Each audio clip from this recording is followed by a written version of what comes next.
Social media Patel Prahlad भाई subscribe करो, share करो, लाइक करो, कमेंट करो। Watching after. आज इस बुलेटिन में बात होगी राहुल गांधी से घबराई बीजेपी की वोटर अधिकार यात्रा के असर की। देखेंगे एसआईआर पर कैसे गिरता जा रहा है चुनाव आयोग। इमाम एसोसिएशन ने दिया आरएसएस चीफ को क्या जवाब, जानेंगे पीएम मोदी की जापान और चीन यात्रा।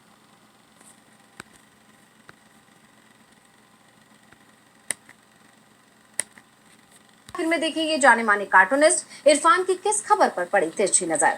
लेकिन दिन भर की तमाम बड़ी खबरों से पहले एक नजर आज की सुर्खियों पर। कालकाजी में सेवादार की जान लेने वाले मामले पर घिरी बीजेपी सरकार। आप संयोजक केजरीवाल का सीएम रेखा गुप्ता से सवाल, दिल्ली में कोई सुरक्षित है भी या नहीं। सुप्रीम कोर्ट बार एसोसिएशन की कॉलेजियम से मांग, कहा शीर्ष अदालत में की जाए महिला न्यायाधीशों की पदोन्नति। 2021 से सुप्रीम कोर्ट में नहीं हुई किसी भी महिला जज की नियुक्ति। पूर्व उपराष्ट्रपति जगदीप धनखड़ ने पेंशन के लिए किया अप्लाई। राजस्थान विधानसभा में पूर्व विधायक के रूप में दिया आवेदन। 22 जुलाई को अचानक अपने पद से धनखड़ ने दिया इस्तीफा। अमेरिकी कोर्ट ने राष्ट्रपति डोनाल्ड ट्रंप के ज्यादातर टैरिफ को बताया गैर कानूनी। फिलहाल रोक नहीं, ट्रंप बोले टैरिफ हटे तो बर्बाद हो जाएगा America. If you're looking for a business loan, an SBA loan is... ये तो थी सुर्खियां। अमेरिका तो स्ट्रांग होगा। राहुल गांधी की वोटर अधिकार यात्रा से बीजेपी में हड़कंप मचा हुआ है। सियासी माहौल पूरी तरह से महागठबंधन के पक्ष में शिफ्ट हो चुका है। 17 अगस्त को सासाराम से शुरू हुई राहुल गांधी की यात्रा अब पटना पहुंचने वाली है। सासाराम, देहरी, सुपौल और सीतामढ़ी की सभाओं में जिस तरह से युवाओं और महिलाओं की भारी भीड़ जुटी, उसने कांग्रेस को नई ताकत दी है। तो वहीं बीजेपी में बेचैनी दिख रही है। बीजेपी की बौखलाहट अब खुलकर सामने आ रही है। देखिए रिपोर्ट। बीजेपी के वोट बैंक का बड़ा हिस्सा कांग्रेस की तरफ खिसकता दिखाई दे रहा है और इसी की बौखलाहट अब बीजेपी नेताओं के अंदर दिख रही है। राहुल गांधी की यात्रा आरा पहुंची थी। राहुल खुली जीप में रोड शो कर रहे थे, तभी बीजेपी के कार्यकर्ता उन्हें काले झंडे दिखाने पहुंच गए। आप देख रहे हैं कि राहुल गांधी ने खुद गाड़ी रुकवाई, जो नारे लगा रहे थे उन्हें बुलाया, उनसे बात की, उन्हें चॉकलेट निकाल देते हुए राहुल गांधी का काफिला आगे बढ़ गया। राहुल ने साफ कर दिया कि बीजेपी की नफरत को वो मोहब्बत से हराएंगे। राहुल मोहब्बत बांट रहे हैं तो बीजेपी नेता राहुल पर हमले कर रहे हैं। प्रयागराज में बीजेपी नेता और विधान परिषद सदस्य सुरेंद्र चौधरी के समर्थकों ने राहुल गांधी की तस्वीर को पायदान में लगाकर उसका उपयोग किया। सदस्य सुरेंद्र चौधरी ने कहा कि कुछ दिनों में हम टिश्यू पेपर में उनकी तस्वीर छपवा कर उसका उपयोग करेंगे। सवाल ये उठ रहे हैं कि अगर इस तरह की हरकत विपक्ष के किसी कार्यकर्ता ने बीजेपी नेताओं के खिलाफ की होती तो अब तक देश के अलग अलग हिस्सों में उसके खिलाफ एफआईआर हो जाती। एक दिन पहले ही पटना में कांग्रेस के कार्यालय पर बीजेपी नेताओं और नीतीश सरकार में शामिल मंत्री ने हमला बोला था। जिन लोगों ने कांग्रेस कार्यालय में तोड़फोड़ की, उनके वीडियो और तस्वीरें भी सामने आए हैं, लेकिन बिहार में उनके खिलाफ एफआईआर तक दर्ज नहीं हुई। जबकि पीएम मोदी के खिलाफ एक युवक जिसका कांग्रेस से कोई संबंध नहीं है, उसके बयान पर राहुल गांधी के खिलाफ जरूर एफआईआर हो गई है। राहुल के खिलाफ बीजेपी की जो रणनीति है वो अब उस पर ही भारी पड़ती दिखाई दे रही है। सुरेंद्र चौधरी जो आरोप राहुल गांधी पर लगा रहे हैं, उससे राहुल गांधी का कोई संबंध ही नहीं है। ये बात तो पहले ही साफ हो चुकी है कि जिस मंच से पीएम मोदी के खिलाफ अपशब्द कहे गए, राहुल गांधी उस मंच से पहले ही जा चुके थे। कार्यक्रम खत्म हो चुका था। उसके बाद एक युवक रिजवी उर्फ राजा अचानक ही मंच पर आ गया और अब ये भी साफ हो गया है कि जिस युवक ने पीएम के खिलाफ बयान दिया वो कांग्रेस का सदस्य भी नहीं है। ऐसे में सवाल तो ये उठ रहे हैं कि जिस युवक ने पीएम के खिलाफ अभद्र भाषा का इस्तेमाल किया, वो इस समय जब बिहार पुलिस की गिरफ्त में है, पुलिस भी ये कह रही है कि वो कांग्रेस का सदस्य नहीं है, तो फिर बीजेपी के नेता राहुल को ही क्यों दोषी मान रहे हैं। साफ है बीजेपी का डर जो राहुल गांधी की लोकप्रियता के चलते दिख रहा है वो सामने आ रहा है। बीजेपी की बेचैनी बढ़ने का कारण साफ है, उसका वोट कांग्रेस के पाले में जो जा रहा है। तो राहुल गांधी की लोकप्रियता पूरे देश में बढ़ती जा रही है। वोटर अधिकार यात्रा पटना पहुंचने वाली है। 1 सितंबर को पटना में पदयात्रा निकाली जाएगी। यात्रा में सपा चीफ अखिलेश यादव भी शामिल हुए। राहुल, अखिलेश और तेजस्वी ने मिलकर बीजेपी और एनडीए पर करारा हमला बोला। देखिए रिपोर्ट। बिहार में राहुल तेजस्वी की वोटर अधिकार यात्रा जैसे जैसे समापन की तरफ बढ़ रही है, इसका क्रेज लोगों में उतना ही ज्यादा बढ़ता जा रहा है। अंतिम दिन की पदयात्रा से पहले चौथे दिन इस यात्रा में लोकसभा में विपक्ष के नेता राहुल गांधी और आरजेडी नेता तेजस्वी यादव के साथ सपा प्रमुख अखिलेश यादव भी शामिल हुए।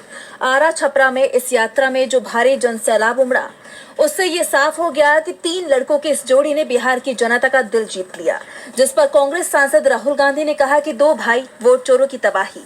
उन्होंने सभा को संबोधित करते हुए बीजेपी और चुनाव आयोग को साफ चेतावनी दे दी।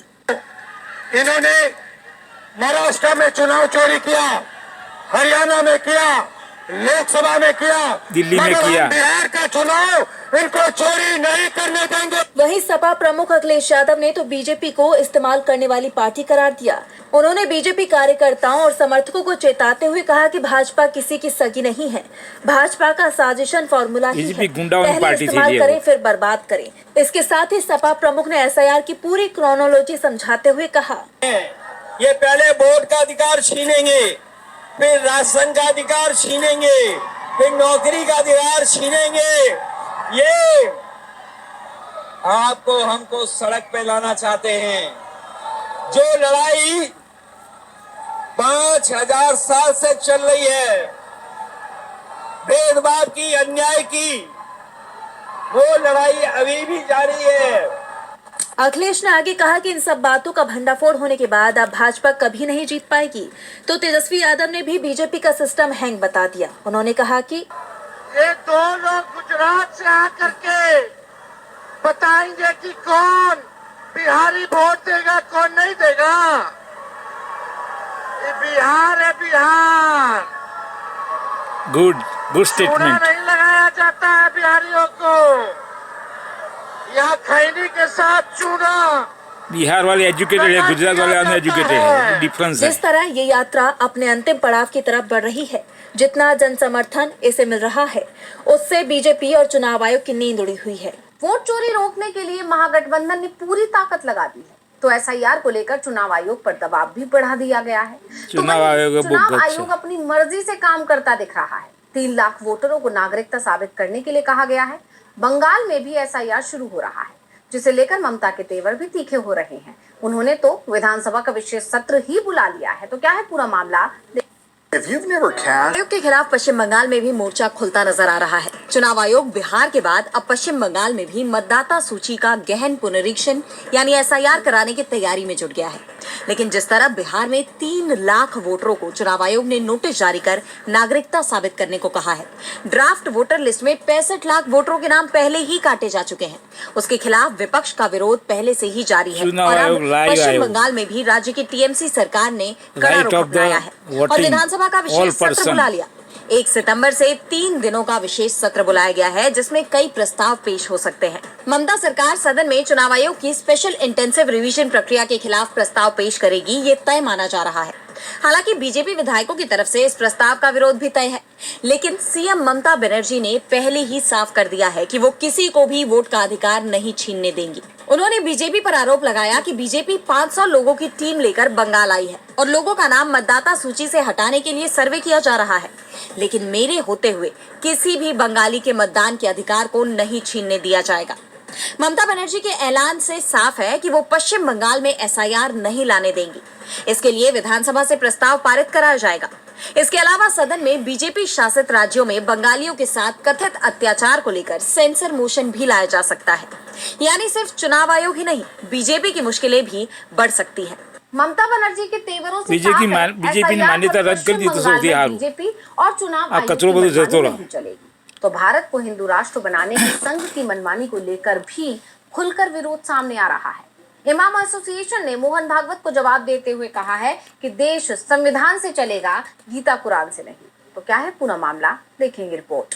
ऑल इंडिया इमाम एसोसिएशन ने आरएसएस प्रमुख मोहन भागवत के हिंदू राष्ट्र वाले हालिया बयानों की कड़ी आलोचना की है। एसोसिएशन के अध्यक्ष मौलाना साजिद रशीदी ने कहा है कि भारत संविधान और कानून से चलेगा, गीता या कुरान से नहीं। दरअसल पिछले 1 हफ्ते में भागवत ने 3 से ज्यादा बार कहा है कि भारत पहले से ही एक हिंदू राष्ट्र है। भागवत के इन दावों को राशिदी ने बाकी धर्मों का अपमान बताया है। इसके साथ ही यूसीसी पर उन्होंने कहा कि कोई भी समुदाय अपने पर्सनल लॉ को खत्म करने की कोशिश बर्दाश्त नहीं करेगा। मुस्लिम है, हिंदू सेम है, बौद्धों और सिखों के पर्सनल लॉ खत्म नहीं होने देंगे। हम ऐसे कॉमन सिविल कोड को नहीं मानने वाले हैं और मजबूती के साथ इसकी निंदा करते हैं।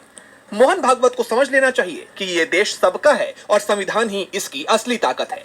मोहन भागवत कहते हैं कि आरएसएस का राजनीति से कोई संबंध नहीं है, लेकिन उनके सारे बयान सियासी होते हैं।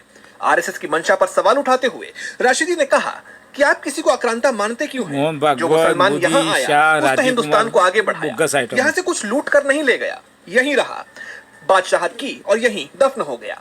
लेकिन अंग्रेज जिन्होंने सच में देश को लूटा और सब कुछ अपने साथ ले गए, उनके खिलाफ आपकी जबान क्यों नहीं खुलती है? इमाम एसोसिएशन ने साफ कह दिया है कि देश में संघ का एजेंडा नहीं चलेगा। तो मराठाओं ने भी साफ कर दिया कि बीजेपी की बार बार की वादा खिलाफी अब काम नहीं करेगी, अब आर पार की लड़ाई होगी। मराठा नेता मनोज जरांगे ने मुंबई में आंदोलन तेज कर दिया है। तो क्या है जरांगे की मांग, देखिए रिपोर्ट। महाराष्ट्र में मराठा आरक्षण सही थी। आंदोलन दूसरे दिन भी जारी रहा, जिसके नेता इसके बाद मनोज 32 जरांगे डिग्री ने थी। सरकार को कड़ी चेतावनी दे मोदी दी है। uneducated है। जरांगे ने साफ डिफरेंस कहा है। कि मराठा समुदाय को राजनीति में कोई रुचि नहीं है और उन्हें सिर्फ शिक्षा और सरकारी नौकरियों में आरक्षण चाहिए। उनकी मुख्य मांग है कि सभी मराठों को कुणबी जाति का दर्जा दिया जाए, जिससे वो ओबीसी श्रेणी के तहत आरक्षण का लाभ पा सकें। जरांगे ने सरकार को चेतावनी दी कि हम अपना हक मांग रहे हैं, ये हमारी आखिरी लड़ाई है। सरकार समुदाय के धैर्य की परीक्षा न ले। अगर शिक्षा और नौकरियों में मराठा समुदाय के लिए आरक्षण की मांग पर फैसला लेने में देरी होती है तो मैं अगले 2 दिनों में पानी पीना बंद कर दूंगा। आंदोलन के दौरान जरांगे ने बीएमसी और राज्य सरकार पर भी गंभीर आरोप लगाए। उन्होंने दावा किया कि सीएम के दबाव में बीएमसी ने प्रदर्शनकारियों के लिए भोजन और पानी की सप्लाई रोक दी है और धरना स्थल के पास के शौचालय और होटल्स भी बंद करवा दिए हैं। उनका यह भी आरोप है कि सरकार ने आसपास की दुकानें भी बंद करवा दी हैं ताकि प्रदर्शनकारियों को असुविधा हो। इन सब के बीच महाराष्ट्र सरकार ने वंशावली समितियों का कार्यकाल 30 जून 2026 तक बढ़ा दिया है। ये समितियां मराठा समुदाय के उन लोगों को जाति और जाति वैधता प्रमाण पत्र जारी करती हैं जो कुणबी जाति के पात्र हैं। अब ये देखना होगा कि सरकार इस आंदोलन को शांत करने के लिए क्या कदम उठाती है और जरांगे कब तक अपना ये आंदोलन जारी रखते हैं। जरांगे मराठा आरक्षण को लेकर अब अड़ गए, साफ कर दिया है कि इस बार तो वो अपनी बात मनवाने के बाद ही जाएंगे। तो वहीं पीएम मोदी जरूर 7 साल बाद चीन पहुंच गए हैं। पीएम पहले जापान पहुंचे थे, तो चीन यात्रा में पीएम का क्या है कार्यक्रम, देखेंगे रिपोर्ट। पीएम मोदी जापान के बाद अब चीन के दौरे पर हैं। जापान में 2 दिन की यात्रा के बाद वो चीन पहुंचे। उनके इस दौरे पर पूरी दुनिया की नजरें, क्योंकि पिछले 5 साल में भारत चीन के संबंध बेहद खराब दौर में पहुंच गए थे। लेकिन अब पीएम मोदी का ये दौरा एक नई शुरुआत के संकेत दे रहा है। जापान में अपनी यात्रा के दूसरे दिन पीएम मोदी मियागी प्रांत पहुंचे। मियागी के सेंडाई में उन्होंने जापान की एडवांस्ड बुलेट ट्रेन E10 में बैठकर सफर भी किया। इस दौरान उनके साथ जापान के पीएम इशिबा शिगेरू भी मौजूद थे। उनका यह सफर इसलिए भी खास था क्योंकि जापान बुलेट ट्रेन बनाने में भारत की मदद कर रहा है। इसी के चलते भारतीय लोको पायलट्स को जापान में ट्रेनिंग दी जा रही है, जो भारत में चलने वाली बुलेट ट्रेनों को चलाएंगे। सेंडाई में पीएम मोदी ने जापान के ईस्टर्न रेलवे की तरफ से ट्रेन किए जा रहे लोको पायलट से भी मुलाकात की। उनका यह दौरा भारत जापान के संबंधों को मजबूत बनाने में कारगर नजर आ रहा है। दोनों देशों के बीच 150 समझौते हुए। जापानी पीएम इशिबा ने भारत में अगले 10 साल में 6 लाख करोड़ रुपए के निवेश की घोषणा की। पीएम मोदी ने जापान से निकलते हुए वहां के पीएम और लोगों का धन्यवाद करते हुए एक्स पर पोस्ट किया कि लोगों को फायदा पहुंचाने वाले नतीजों के लिए ये दौरा याद रखा जाएगा। जापान में उन्होंने 15वें भारत जापान समिट में हिस्सा लिया और अब चीन में शंघाई कोऑपरेशन ऑर्गेनाइजेशन यानी SCO की बैठक में शिरकत करेंगे। 31 अगस्त को बीजिंग में आयोजित होने वाली इस बैठक में पीएम मोदी के अलावा ब्राजील से लेकर रूस तक कई देशों के लीडर्स इकट्ठे हो रहे हैं। इस दौरान पीएम मोदी की मुलाकात चीनी राष्ट्रपति शी जिनपिंग और रूसी राष्ट्रपति व्लादिमीर पुतिन से भी होगी, जो अमेरिकी टैरिफ को देखते हुए काफी अहम मानी जा रही है। हालांकि चीन और भारत के रिश्ते काफी मजबूत तो नहीं है, लेकिन अमेरिकी टैरिफ के खिलाफ रूस, चीन और भारत एक साथ आ सकते हैं। पीएम मोदी की चीन यात्रा पर दुनिया की नजरें टिकी हुई हैं, क्योंकि चीन में हो रहे SCO समिट में हिस्सा लेने के लिए रूस के राष्ट्रपति व्लादिमीर पुतिन भी पहुंच रहे हैं। वैसे नजरें सभी की 1 सितंबर को होने वाले बदलावों पर भी टिकी हुई हैं। तो क्या बड़े बदलाव हो सकते हैं जिसका आम लोगों पर पड़ेगा असर, देखिए रिपोर्ट में। सितंबर से कुछ बड़े वित्तीय बदलाव होने वाले हैं जो देश भर के लोगों के मासिक बजट पर असर डाल सकते हैं। 1 सितंबर से होने वाले नए बदलावों में SBI क्रेडिट कार्ड शुल्क में बढ़ोतरी और रसोई गैस की कीमतों में संभावित कमी शामिल है। इसके अलावा FD दरों में भी कटौती की उम्मीद है। वहीं कुछ नियम आयकर रिटर्न यानी ITR दाखिल करने, आधार कार्ड अपडेट करने आदि से भी जुड़े हैं। इन बदलावों में पहला, LPG गैस सिलेंडर के दामों में बदलाव शामिल है। LPG गैस सिलेंडर के दामों में बदलाव होंगे। सितंबर में घरेलू LPG सिलेंडर पर राहत भी मिल सकती है।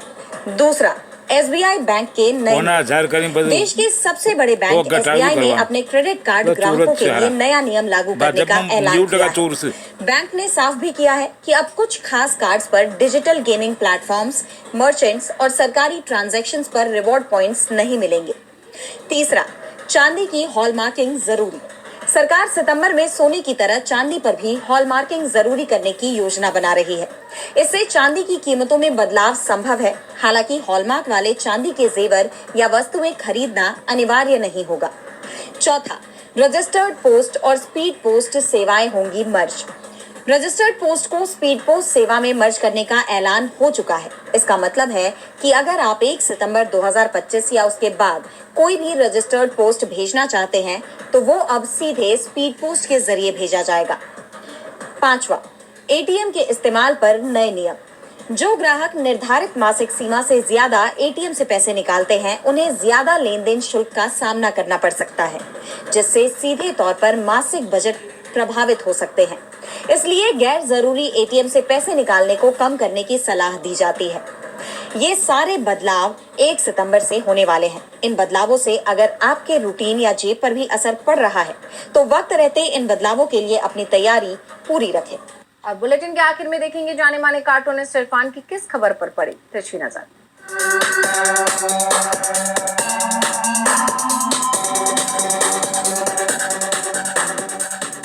संघ प्रमुख मोहन भागवत ने बीजेपी के हिंदू मुस्लिम एजेंडे में ये कहकर सींध लगा दी कि स्वास्थ्य और शिक्षा जैसे मुद्दे वो आम आदमी के पहुंच से बाहर हैं। तो फिर भाई 11 साल से पिछले ये सरकार आखिर क्या कर रही थी? विश्व घंटों बजा दीजिए। ऐसे में जब बिहार घंटा में गुरु चुनाव सिर पर हैं और बिहार में खास तौर से शिक्षा और स्वास्थ्य बहुत जरूरी मुद्दे हैं चुनाव में निर्णय देने के लिए, ऐसे में वही कह सकते हैं कि भागवत जी ने रायता फैला।